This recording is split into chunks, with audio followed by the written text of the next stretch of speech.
head of Department of Obstetrics and Gynecology Department of the Koranteng Teaching Hospital, Dr. Isaac Koranteng, says he's worried about the increasing number of Ghanaian women opting to give birth to elective cesarean section instead of vaginal delivery, even though worrying for him is the reason for the option: pains at birth and expansion of their vagina after delivery.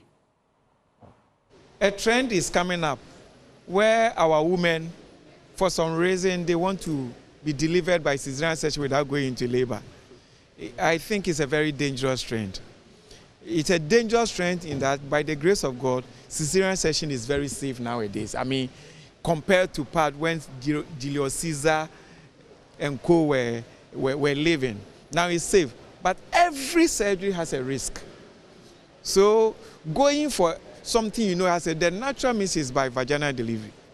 But having said that, we should also note the fact that it is not everybody that can deliver vaginally. Because your pelvic is a space.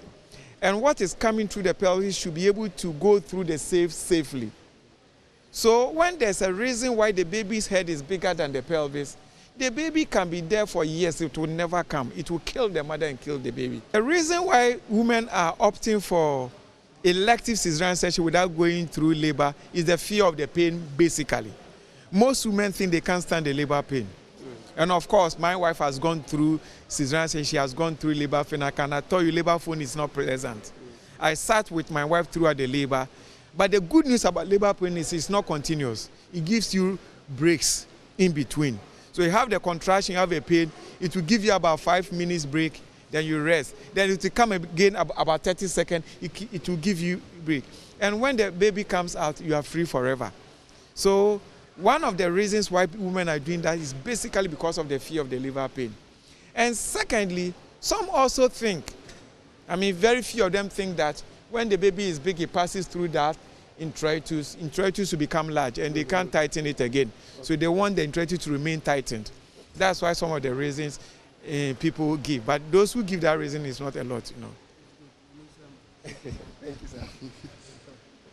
So in such a case, when the doctors request or advises you to go for cesarean section, don't think that the doctor enjoys holding the knife. Everybody wants to be free. Everyone wants to sit down and read something.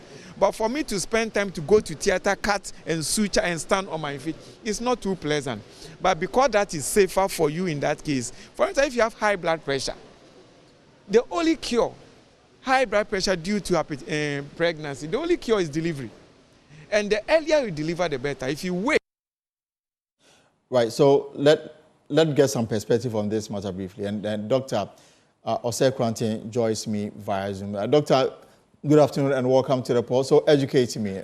For women who give birth to the natural means, is there any truth in the fact that they may have enlarged, vagina after going to the natural? I guess we'll try and then get the connection sorted out so that we can have a conversation as we begin to wrap up on the pause for this afternoon. And the issue is about cesarean, a natural way of giving birth, the concerns for the two options, whether...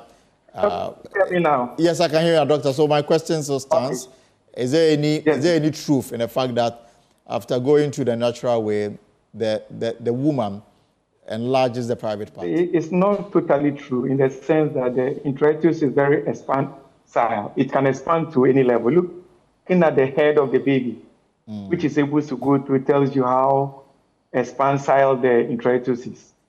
So you will be able to come back to your normal size after delivery, because anything that can expand can also contract. Right. So it expands, allow baby to go through. After delivery, it comes back to normal. Having said that, we know that anything that can expand and can also come back to normal position, with time, will not be able to attain its original size. So if you keep giving birth, and especially the babies are big, then with time, you realize that you can't attain the original size, which is a price to pay. But by and large, giving birth to one or two is not going to affect the introitus significantly. Thank you. But again, the cesarean or natural way, it has its own pros and cons. And I'm sure that medically, you will have to come to a determination whether to allow the person to have cesarean or go to the natural way. I mean, educate us on what circumstances they can be applicable. Definitely, the natural way to give birth for the baby to come through the introitus, that is natural. But in anything, when we have the natural, there are exceptions to the natural rule. And one of the exceptions is that if the baby is bigger than the passage, no matter what you do, the baby cannot come through. And so if you insist of allowing the baby to come through the introitus, the uterus with time will get tired. And if the uterus gets tired, it will burst or it will rupture and kill the mother and kill the baby. So in such a situation, the best mode of delivery is by cesarean section.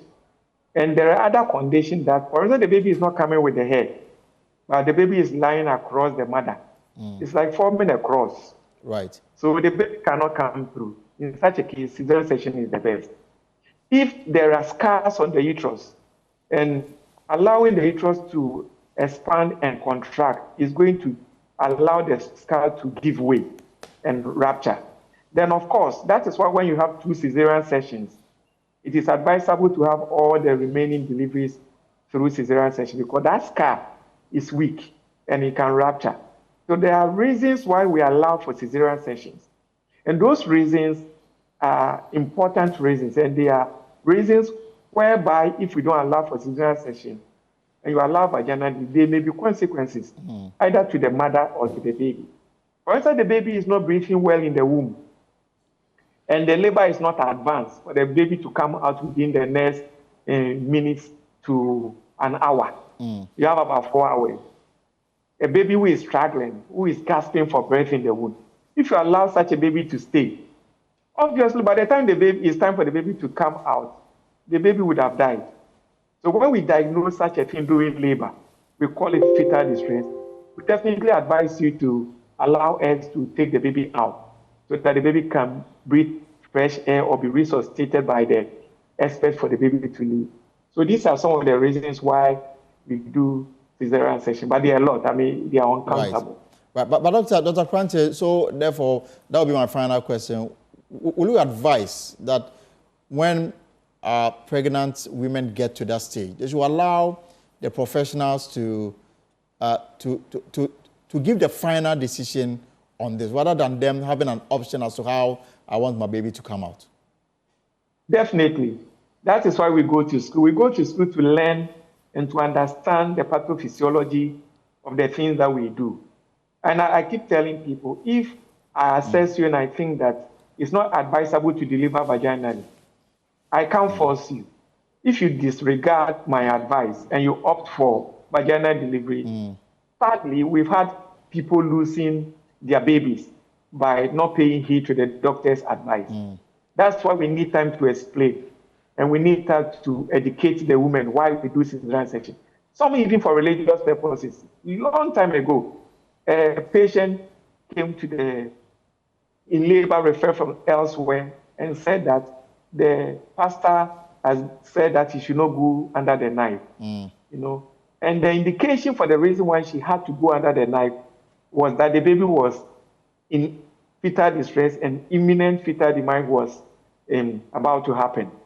No matter what we told this lady, she refused, and the baby died. And after the death of the baby, having gone through labor and she was tired, now agreed to have the cesarean section. We have to remove a dead baby for her. This is a very pathetic story. So we should... And do you get more of such religious influence cases at the hospital? Oh, yes, we do. We do get some of these religious cases in the office, not just for cesarean section, for other surgeries, life-saving surgeries. So there has been situations where you need to talk to the pastor, for the pastor to convince the lady before the lady go out. People have died because they refused blood transfusion.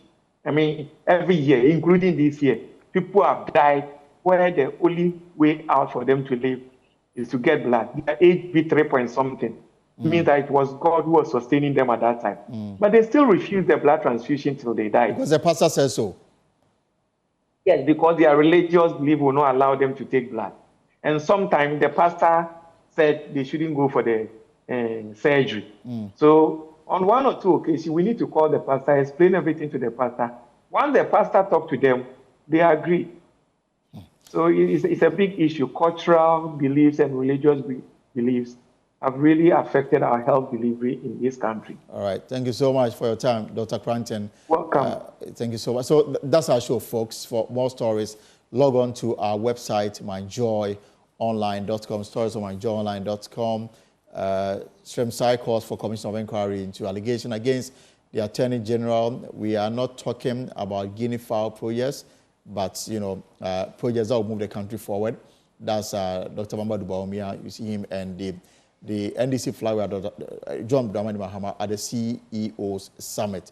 Well, that's it. Whatever you are up to in the hours ahead, I hope it's profitable. It's been exciting having you here on the Monday edition of The Pulse. Tomorrow, same time, Tuesday, we shall be back with another exciting, exclusive edition. Until then, have a good evening. My name is Elton Robe. Take care.